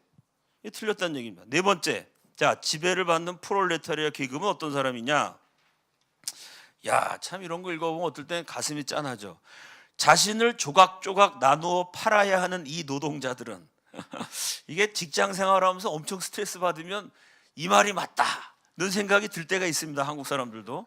다른 모든 판매품과 마찬가지로 하나의 상품이며, 연말에 연봉 협상할 때 보면 연봉, 몸값, 이거 내가 상품이잖아요. 내가 연봉 얼마짜리냐. 이 말이 좀 맞는 것처럼 느껴져요. 그래서 경쟁의 성패와 시장의 변동에 내맡겨진다. 좀 마음 여러분 짠해지지 않아요? 여긴 나 무슨 자본가 계급이야? 그 직장 생활하다 보면 이게 참 가슴에 와닿을 때가 있습니다. 이들은 부르주아 국가의 노예일 뿐 아니라 매시간 기계와 감독관의 노예이자 특히 공장을 운영하는 개벌 부르주아의 종이다. 기계가 노동 사이의 차이를 점점 없애고 임금을 어디서나 거의 똑같은 수준으로 하락시킴으로써 프롤레타리아 계급 내의 이해관계와 삶의 상황은 점점 비슷해진다. 자, 이거 두 가지 주장을 했는데, 첫째는 노동자는 결국 상품이고 노예다. 맞아요, 틀려요? 노동자가 돈 때문에 때로는 눈치 보느라고 노예처럼 고생할 때도 있지만 그렇다고 노예입니까? 이거 좀 지나치지 않아요? 두 번째, 모든 노동자 임금이 다 하락해져 갖고 노동자 임금이 다 비슷해진다. 다 같이 비참해진다. 맞아요, 틀려요? 대한민국의 대기업하고 중소기업 월급이 비슷한가요? 대기업 정규직과 중소기업 비정규직, 그 월급 차이를 하늘과 땅 차이라고 말하면 약간 과장이죠. 과장인 과장이지만 100% 틀린 건 아니죠. 노동자들 사이에서도 임금 차이가 굉장히 커요. 억대 연봉 받는 노동자들도 많지는 않지만 없지도 않습니다. 그죠? 진짜 입에 풀칠하기도 어려울 만큼 가난한 노동자부터 자가용 굴리고 사는 노동자까지 대한민국만 봐도요, 노동자가 다양해요. 근데 마르크스는 임금은 점점 낮아져 갖고 결국은 다 같이 가난해진다, 노동자는. 이건 틀린 얘기예요. 또 하나, 그 노동자가 노예다. 그 한국의 팔자 좋은 아저씨들 있죠? 그냥 뭐 볼트 조이고 노트 조이고 생산 라인에서 일을 하시는데 연봉이 1억이 넘어요. 근데 그 1억 넘는 노동도 제대로 안 하고 맨날 데모만 합니다. 노조원이 돼가지고 1년 내내 데모만 해요. 그리고 연봉 1억 받아요. 그거 노예 맞아요? 정말 부러운 노예야, 그죠? 근데 그런 그 노조들은 뭐라 그러죠? 노예 노조라 그럽니까? 귀족 노조라 그래요. 귀족 노조. 무슨 노예야, 귀족이지 대한민국에서. 이해가 됩니까? 마르크스 얘기가 틀렸다는 얘기예요. 무슨 노예입니까? 귀족 노조죠. 오늘날 부르주아지와 대립하는 모든 계급 가운데 진정한 혁명 계급은 프롤레타리아트뿐이다. 이 노동자만이 혁명 계급이다. 중산층, 소상공인, 수공업자, 농민, 이들 모두는 중간 계층으로서 자신의 생존을 파멸로부터 지키기 위해 부르주아지와 투쟁한다. 이 중간 계층도 투쟁은 하는데 진정한 혁명 계급이 아니라는 거예요. 따라서 이들은 혁명적이지 않고 보수적이다. 아니 심지어 반동적이기까지 하다. 역사의 수레바퀴를 거꾸로 돌리려고 하기 때문이다. 이 마르크스의 지독한 편견이 결국 수많은 사람들에게 비극으로 돌아가게 돼요. 노동자만 진정한 혁명가, 똑같이 가난해도 농민, 소상공인, 수공업자, 이건 보수적이고 반동 세력이라고 마르크스가 딱 찍었어요. 그 마르크스를 아주 신처럼 받던 그 다음에 공산주의 혁명가들이 마르크스 이론을 나름대로 변형시키면서 무효하게 적용시켜요. 예를 들어 노동자들이 혁명의 주체라 그랬는데 최초의 공산주의 혁명은 러시아에서 일어납니다. 그때 러시아는 노동자가 많아지려면 공장이 많아져야 돼요. 공업화가 돼야 노동자가 생기죠. 근데 러시아는 농업 국가였어요. 그 농업 국가 러시아에서 혁명을 일으키려면 노동자만 갖고 안 됩니다. 그래서 레닌이 농민들을 선동해요. 속이죠. 우리가 혁명을 일으키면 너희들에게 땅을 나눠주겠다. 토지라는 달콤한 미끼를 던져서 농민들을 자기 편으로 만들어요. 노동자 농민 연합부대를 가지고 러시아 혁명을 성공시킨다. 그 다음 어떻게 했을까요? 농민은 반동적이야 이러면서 농민들을 다 죽여요. 그러니까 마르크스가 노동자들 사이에 노동자들이 많아져야 노동자가 혁명 계급이고 노동자들 통해 혁명이 일어난다는데 틀렸어요. 농민이 많은 러시아에서 혁명이 일어났어요. 근데 동시에 그 마르크스의 말을 이 레닌 러시아 공산주의자들이 그대로 또 따랐어요. 농민들의 협력을 얻어 혁명을 일으킨 다음에는 마르크스의 말처럼 농민은 반동이라고 죽입니다. 또 이 이론을 변형시킨 게 마오쩌둥. 그래서 모택동이 아주 중요한 사람입니다. 마르크스는 노동자가 혁명 계급이라고 그랬는데 레닌은 노동자 농민 연합부대를 만들었고 마오쩌둥 중국의 모택동은 농민을 중심으로 혁명을 일으켜요. 이게 아주 마오쩌둥의 천재적인 행동입니다. 프롤레타리아에게 법과 도덕, 종교는 많은 부르주아적 이해관계를 숨기고 있는 그만큼 많은 부르주아적 편견이다. 프롤레타리아는 지켜야 할 것이 없기 때문에 지금껏 사유재산을 보호하고 보장해온 것들을 모두 박살내야 한다. 이게 아주 엄청난 강물처럼 피가 흐르게 만드는 대재앙의 신탁입니다. 법, 도덕, 종교 이런 거 다 박살내자. 이런 사악한 가르침 때문에 마르크스주의가 들어가면 엄청난 비극과 재앙이 생겨요. 법을 다 무시해버리니까 불법, 아주 깽판치고 폭력이 판을 치는 사회가 아수라장이 돼버려요. 종교라는 거 다 무시해버립니다. 그러니까 1억 명이 넘는 기독교인들이 공산주의자들의 손에 의해서 죽게 돼요. 우리 한국에서는 공산주의 혁명을 위해서 살부회라는 게 조직이 돼요. 왜냐하면 유교 문화는 가부장적 문화, 아버지가 절대 권위가 있습니다. 그러니까 아들이 공산주의 혁명하고 싶어도요, 아버지가 빨갱이들이랑 놀지 마 이러면 혁명이 안 돼요. 그래서 공산주의자들 어떻게 했냐면 살부회, 살인할 때의 살, 죽일 살, 부, 아비부, 회, 모임회, 아버지를 죽여주는 모임을 만듭니다. 내가 내 아버지를 못 죽이니까 내 아버지는 내 친구가 죽여줘요. 나는 내 친구 아버지를 죽여줘요. 실제로 1920년대 30년대 만주에서 한국 공산주의자들이 그런 모임을 만들고 활동을 했습니다.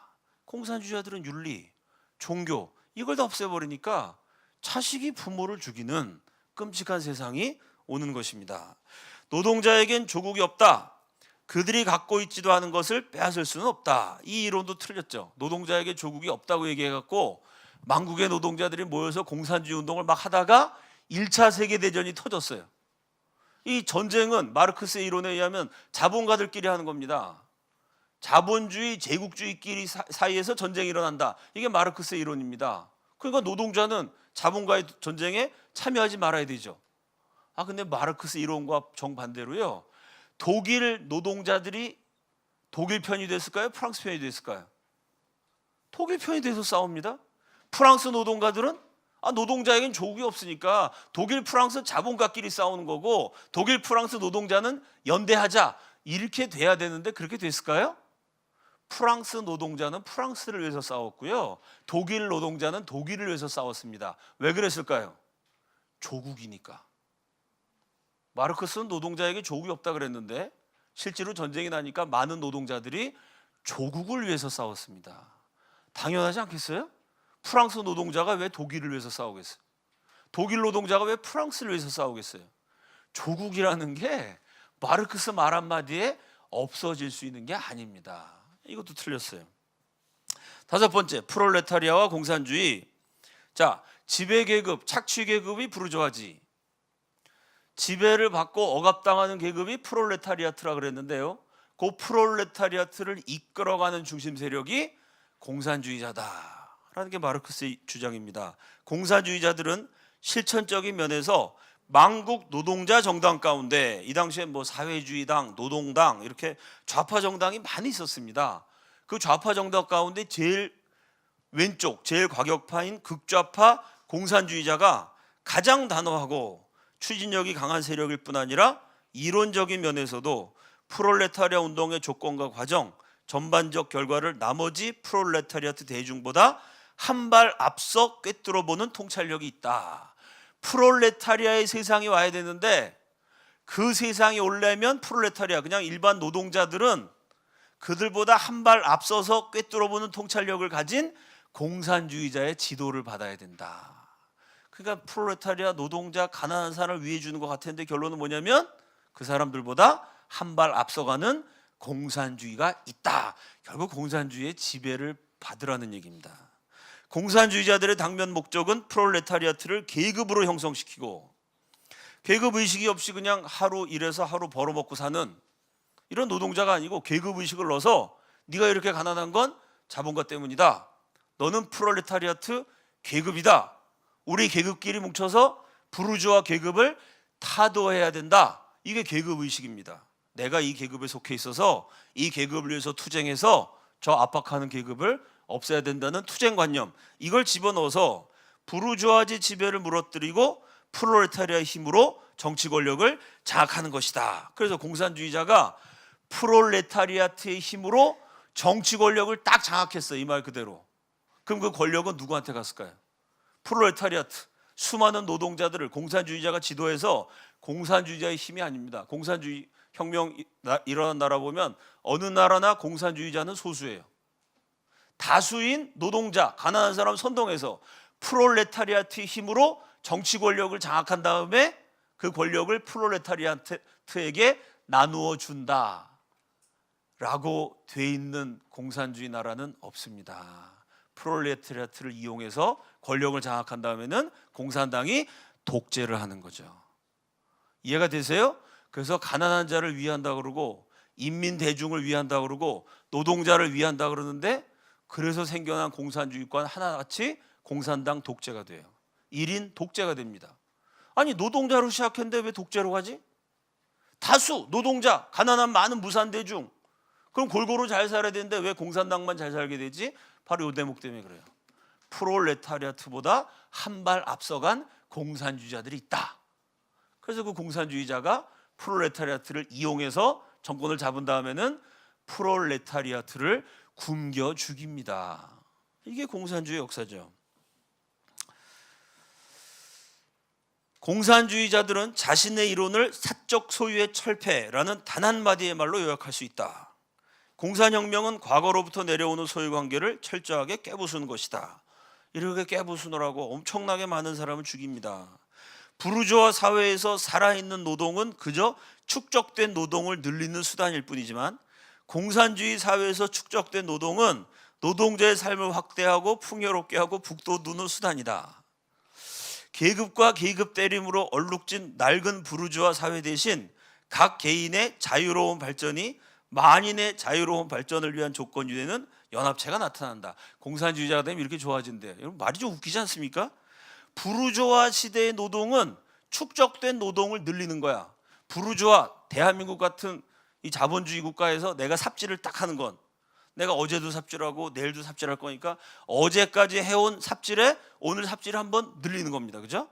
근데 똑같은 삽질을 내가 북한에 가서 딱 하면 이 삽질은 어떤 삽질이 되냐면은 노동자의 삶을 확대하고 풍요롭게 하고 북돋우는 수단이 된다. 이게 말이 돼요? 제 생각은 삽질은 그냥 삽질이다. 남한에서 삽질은 무슨 착취당하는 거, 북한에서 삽질은 자유로워지고 풍요로워지고, 그렇게 됩니까? 삽질은 똑같은 삽질이에요. 노동은 같은 노동이지 무슨 공산주의 노동은 이렇게 신성하고 자본주의 노동은 이렇게 착취당하는 거고, 말이 안 되는 얘기죠. 자, 뭐 각 개인이 자유롭게 발전한다 그랬어요. 공산주의 국가에서. 지난번 평창 올림픽 때 북한 사람들이 많이 왔죠? 북한 사람들이 한결같이 배지를 하나씩 달고 있었어요. 그죠? 무슨 배지죠? 배지 안 단 사람 봤어요? 다른 배지 단 사람 봤습니까? 북한 사람은 항상 똑같은 배지를 달아요. 이게 자유인가요? 아니, 공산주의 사회에서의 노동자는 다 자유롭게 개인이 발전한대요. 그럼 배지도 자유로운 건 뭐예요?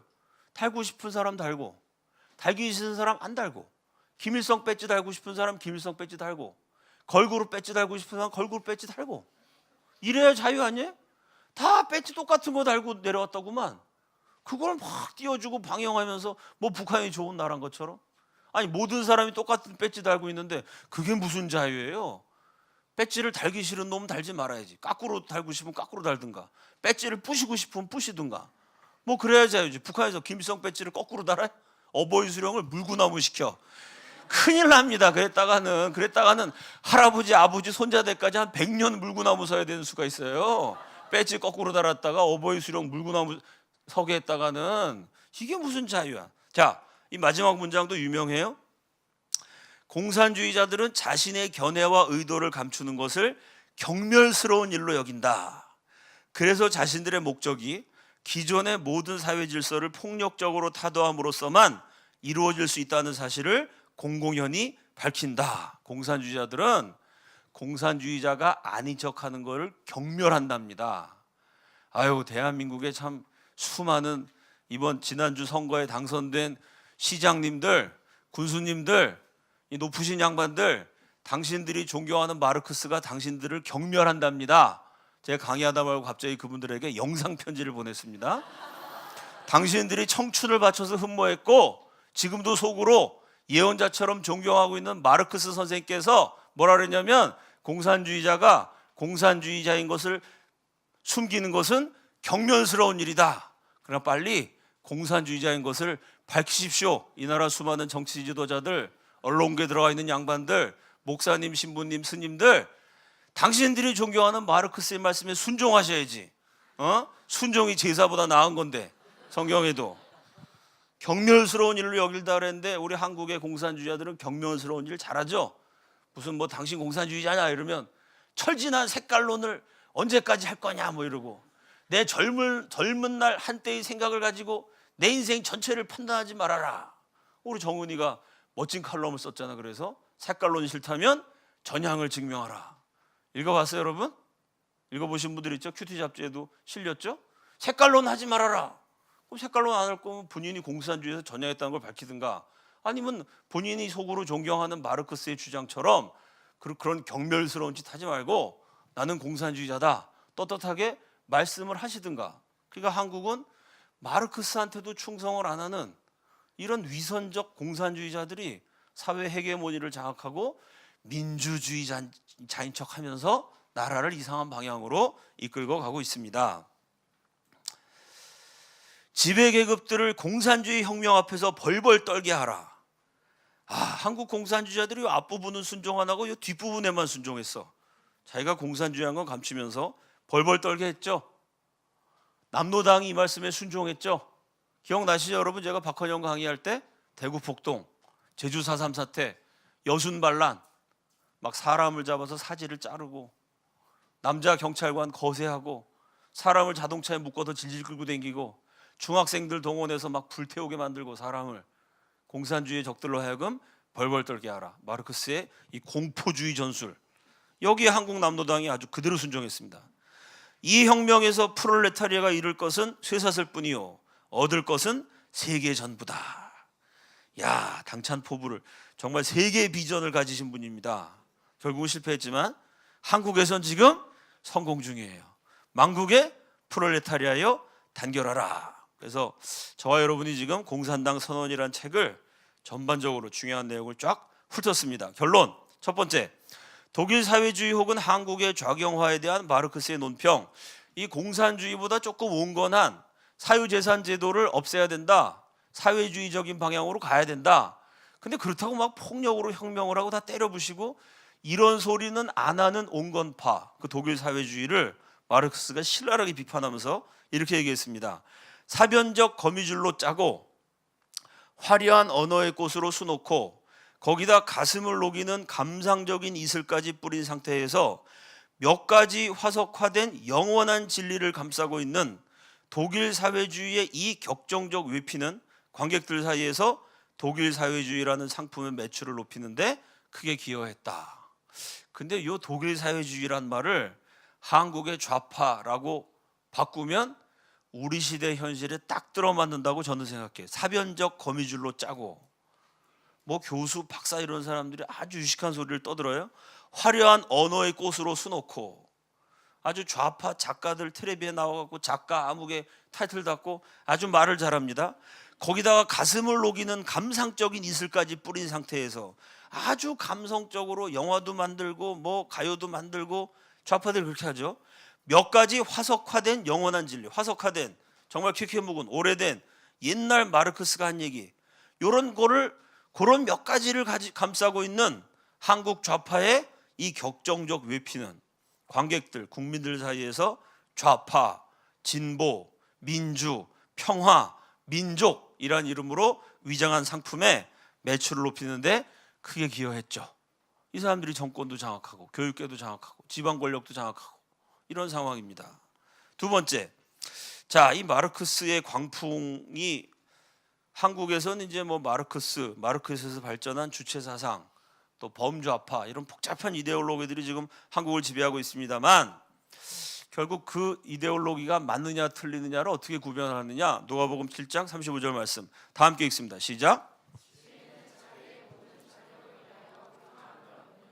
자, 이 지혜가 맞느냐 틀리냐는 그 지혜가 낳은 자녀, 다시 말해서 그 지혜를 진리로 받아들이고 살아간 사람의 삶의 결론을 통해서 옳다함을 얻느니라. 옳은지 틀린지가 판가름이 나요.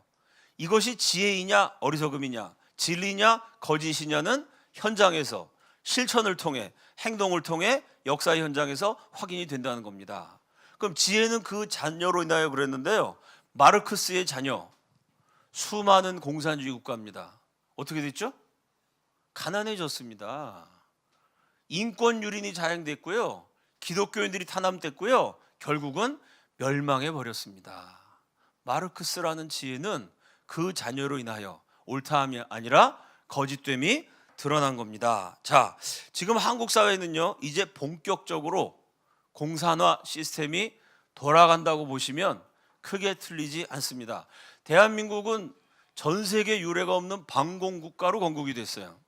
미국이란 나라도 30년 동안 친공, 공산주의랑 친하게 지내다가 1947년 트루만 독트린 이후로 반공국가가 됩니다. 근데 대한민국은 이승만 대통령이 나라를 세울 때부터 반공을 주장했어요. 반공국가로 건국돼서 한 50년 반공으로 갔습니다. 그 사이에 한강의 기적도 이루고 엄청나게 발전하고 민주화도 됐어요. 그러다가 김대중 정권이 들어서면서부터는 공산주의라고 다 나쁜 게 아니다. 처음에 한 50년 동안 빨갱이, 이름 이건 아주 낙인입니다. 공산주의, 한국에서 살기 어려웠어요. 김대중 정권 들어서면서부터는 그게 공산화 운동이 아니라 민주화 운동이었다. 민주투사였다. 공산주의자들이지만 독립운동한 건 인정해야 된다.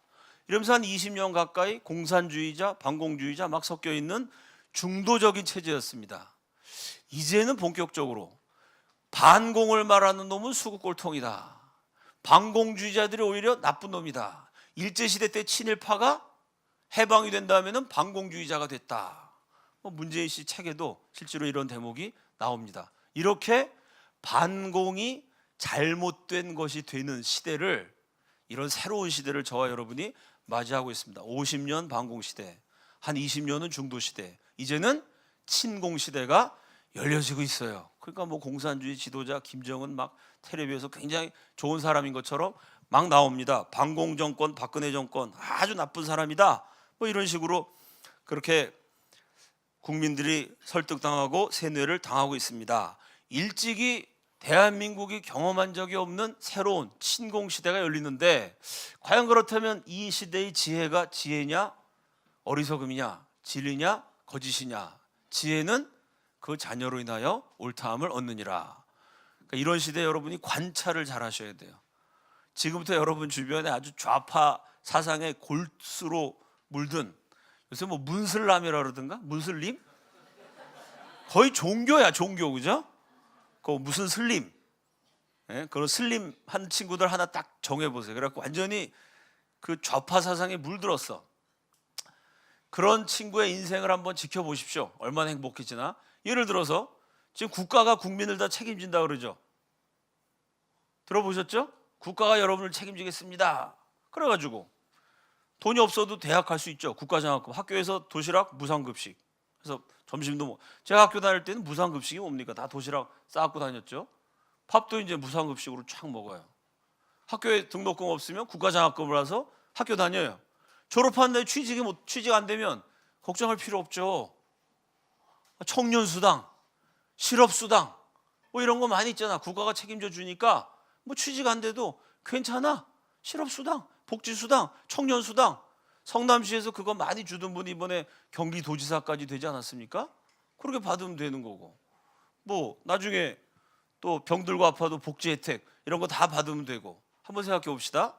내 인생은 국가가 책임져 준다. 그래서 국가 장학금 받고, 실업 혜택 받고, 복지 수당 받고, 국가가 주는 거 받아서 나는 살겠다. 이렇게 그냥 국가가 책임져 주는 인생 80년을 살았어요. 그 사람하고 무슨 소리야. 저 정치가들이 거짓말하는 거지. 내 인생을 어떻게 국가가 책임져. 내가 열심히 일해야지. 내가 열심히 일해갖고 될 수 있으면, 국가가 나한테 실업수당 준다 그러는데 안 받아. 될 수 있으면 거절하고 싶어. 복지 혜택 많이 있는데, 내가 열심히 일해갖고 내 힘으로 먹고 살지, 될 수 있으면 내가 남을 도와줘야지. 어쩔 수 없는 경우에 뭐 복지나 실업이나 그거 어쩔 수 없는 경우에나 받는 거지. 난 될 수 있으면 그런 거 피할 거야. 내 인생 무슨 국가가 책임져? 그 좌파 정치인들이 거짓말 치는 거지. 내 인생 내가 책임질 거야. 여러분, 내 인생을 정말 국가가 책임진다고 철석같이 믿어가지고 국가가 주는 온갖 혜택, 수당, 제도 이거 의지해서 산 사람과, 그건 거짓말이다. 내 인생 내가 책임진다. 열심히 일하면서 내가 내 능력 개발해서 안 돼도 내 힘으로 한번 살아본 사람과, 여러분 80년을 살았을 때 그 인생이 같겠어요, 다르겠어요? 누가 성공할 확률이 높을까요? 예? 누가 리더가 될 확률이 높을까요? 재밌는 것은 공산주의 국가인 북한에서도요, 북한은 당이 결정하면 우리는 한다. 당이 시킨 대로 하는 거거든요. 사유재산 제도가 없으니까 어버이 수령이 다 배급해 줬습니다. 문제는 뭐냐?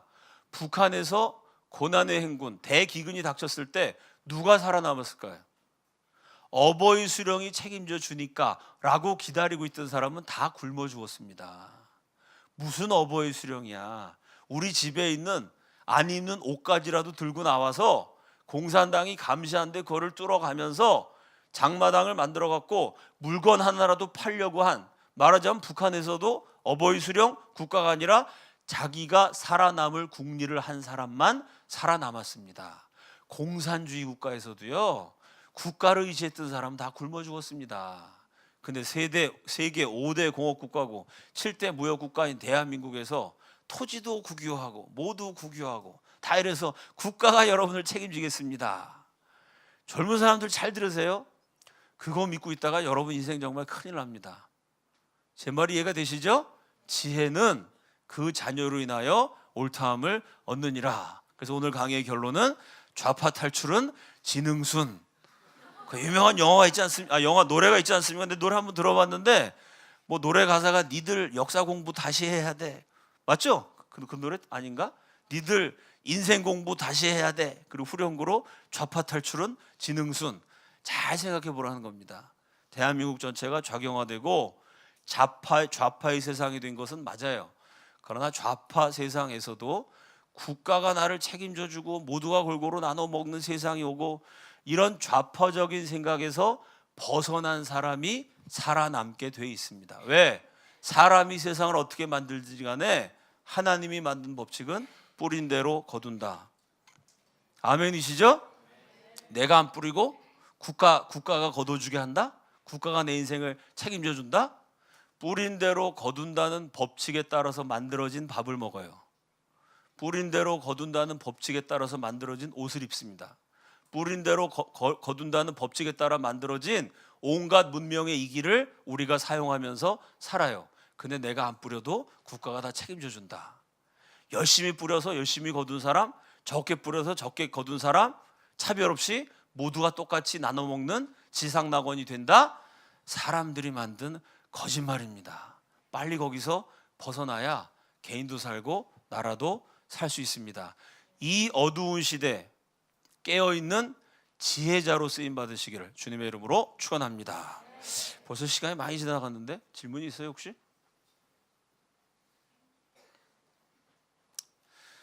좀 시간이 좀 많이 지나서 오늘 질문을 내일 다음 주 그다음 주에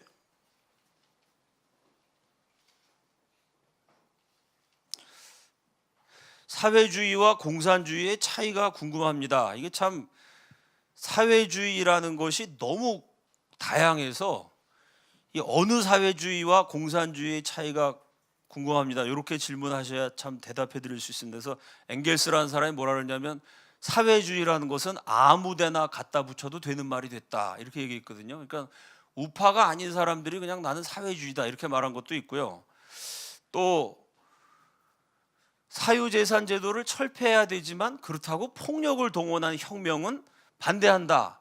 뭐 이런 사람이 사회주의로 불렸던 때도 있습니다. 그러니까 사회주의와 공산주의의 차이가 일단 사회주의 안에서도 온갖 다양한 생각을 다 사회주의라고 불렀기 때문에 사회주의 안에서도 별의별 게 다 있어서 이 질문은 참 자세히 답변해 드리기는 어렵습니다. 그냥 일반적으로 이해하면 공산주의가 좀 과격하고 사회주의는 온건하다. 뭐 대충 이렇게 이해하시면 됩니다. 여기 뭐 자꾸 이상한 게 뜨네. 이게 대답을 하다가 질문이 없어졌어요. 이게 우리 예, 좌파 정권이 들어서면 중산층이 사라진다고 말씀하셨습니다. 그렇다면 오히려 빈익빈 부익부가 심화된다고 볼 수 있을까요? 볼 수 있습니다. 제가 이건 통계 자료는 안 갖고 왔는데요. 노태우 대통령 시절에 대한민국의 상위 10%와 하위 10%의 재산 차이가 3.7배인가 그랬는데 그게 노무현 대통령 때가 되면 8배가 됩니다.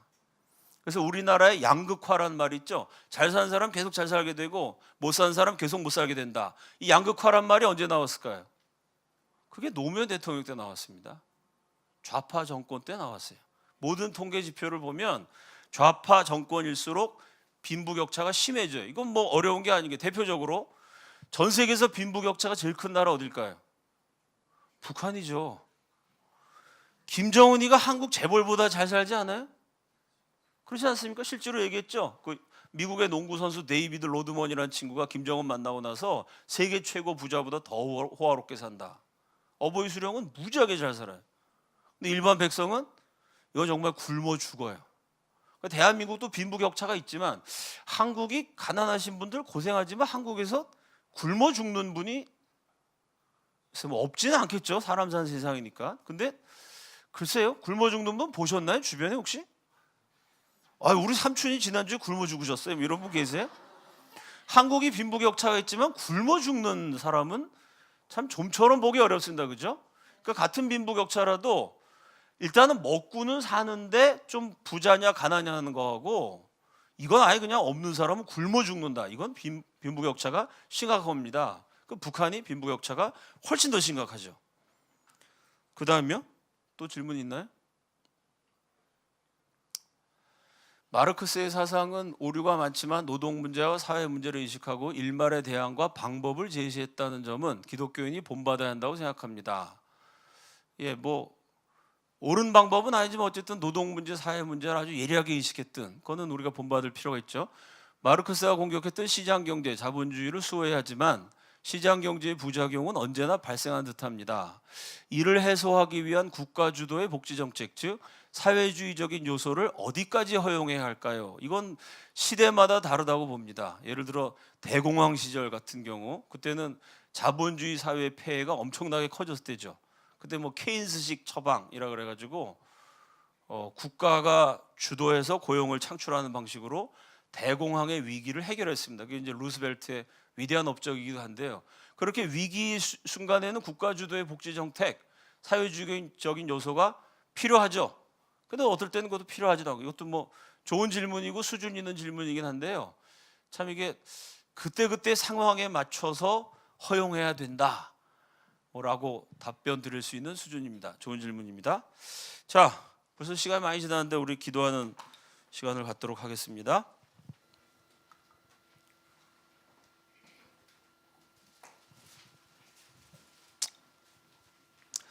지금 김정은이 중국에 가서 뭐 시진핑을 만나고 언론 이런 보도를 막 합니다. 그래서 김정은과 시진핑이 아주 좋은 사람들인 것처럼 한 공산주의자와 한 주체사상파가 지금 뭐 굉장히 역사적으로 중요한 일을 하는 것처럼 사람들이 쇼를 해요.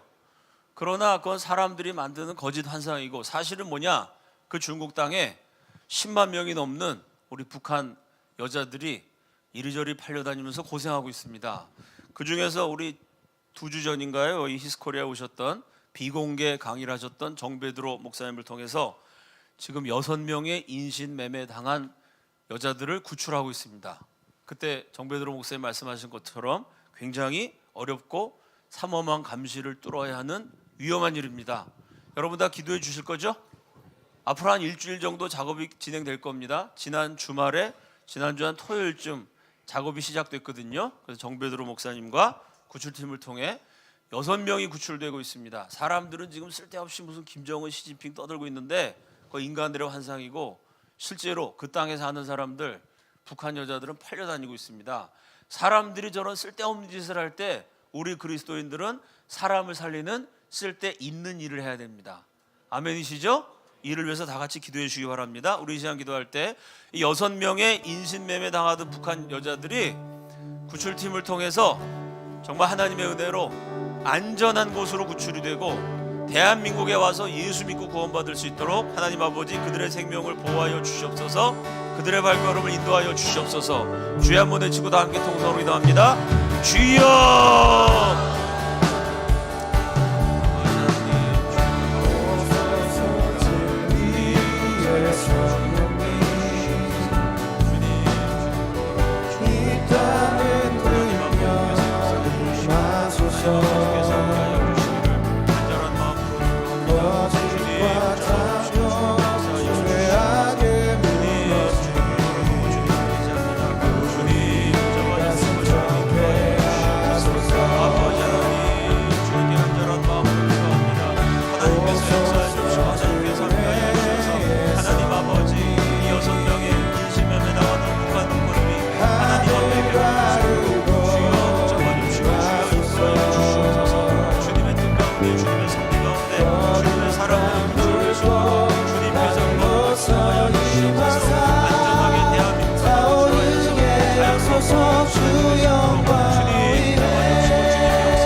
아버지여 도와주시고 아버지여 역사하여 주시옵소서.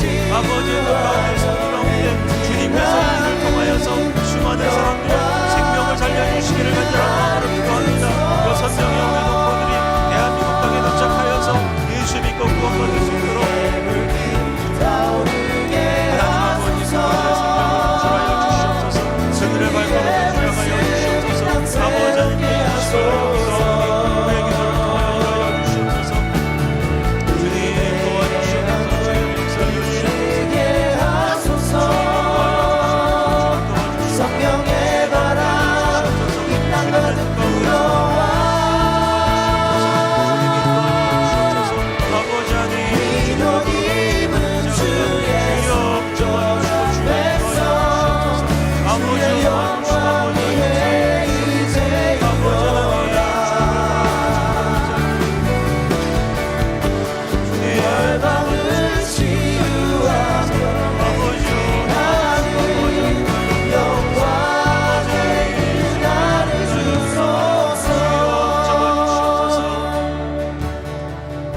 대한민국을 위해서 기도하겠습니다. 제일 중요한 것은 영적으로 깨어나는 것입니다. 이사야서의 말씀에 선을 악이라고 하고 악을 선이라고 하는 자는 화 있을진저 유명한 하나님의 심판의 선언이 있습니다. 선을 악이라고 하고 악을 선이라고 하면 개인도 망하고 국가도 망하고 교회도 망하고 다 망하게 돼 있습니다. 어떻게 여러분 북한 정권이 선이겠습니까?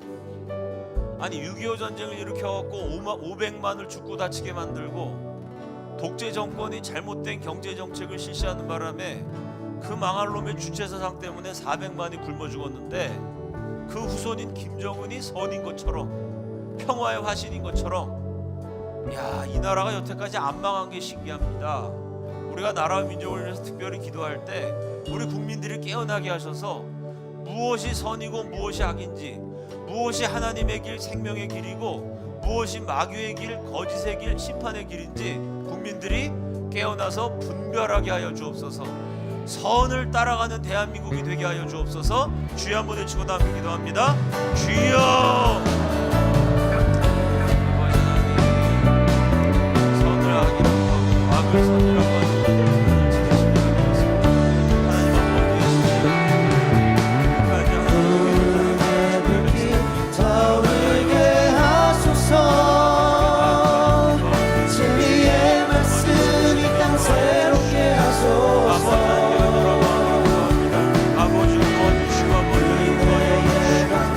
주님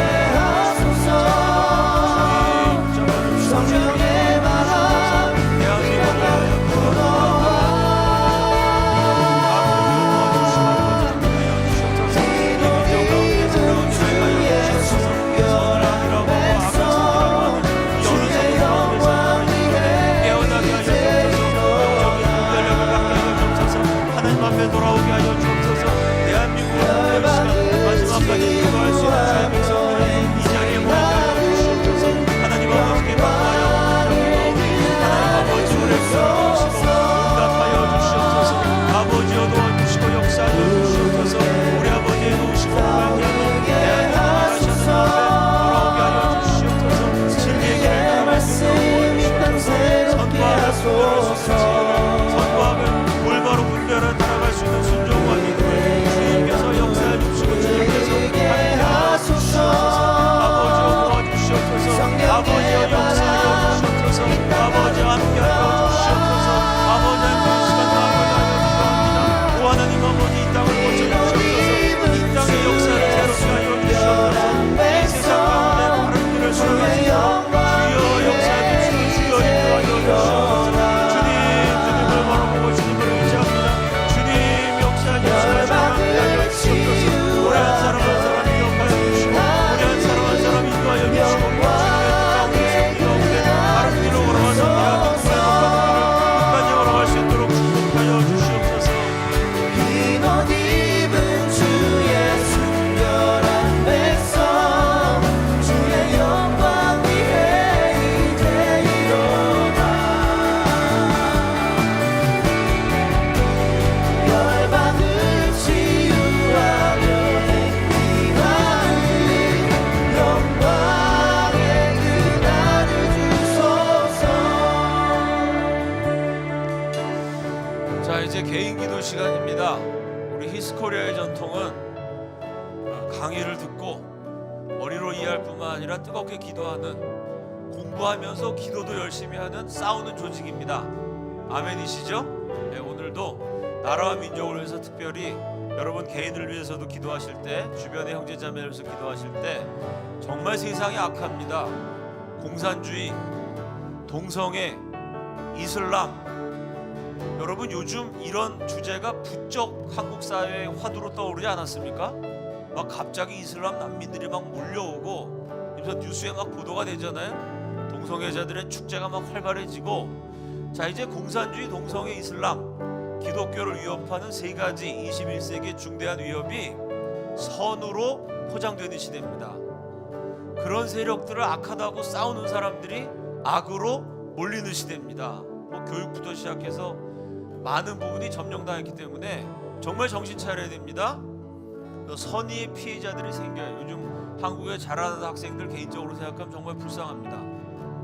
저는 학교에서 선생님이 그냥 당구장 큐대로 애들 두들겨 패는 학원 폭력이 난무하던 시대에 중고등학교를 다녔지만 요즘 중고등학생들보다 내가 더 낫지 않나는 생각을 합니다. 왜냐면 그때는 무슨 뭐 동성애라든지 공산주의라든지 이런 거는 학교에서 절대 안 가르쳤거든요. 그런 건 아주 악한 거고 이상한 거라고 교육받았던 세대이기 때문에 오히려 참 컴퓨터도 없고 인터넷도 없었던, 지금 생각해보면 거의 석기 시대 비슷한 저의 학창 시절이 지금 학생들보다 더 낫지 않았나 라는 생각이 들 정도로 지금 참 안타까운 시대가 됐습니다. 이런 시대에 아무리 다수가 잘못된 길을 따라갈지라도, 세상이 다 하나님 말씀을 버릴지라도 마지막 남은 소수자, 나 한 사람이라도 말씀대로 살겠다, 뭐 이런 결기가 있어야 됩니다.